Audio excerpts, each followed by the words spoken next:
Hi friends, ఈ మామిడి పండు పేరేంటో చెప్పండి. కామెంట్ చేయండి, లైక్ చేయండి, షేర్ చేయండి. మన ఛానల్ సబ్స్క్రైబ్ చేయండి, మన ఛానల్ ఫాలో అవ్వండి.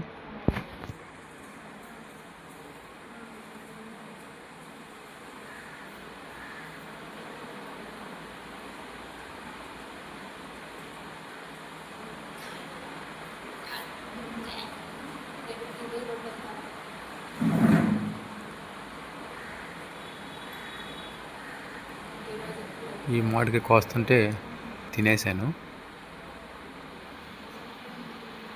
తింటే చాలా బాగుంది, తీయగా బాగుంది, సూపరు, కథకు అదిరిపోయింది.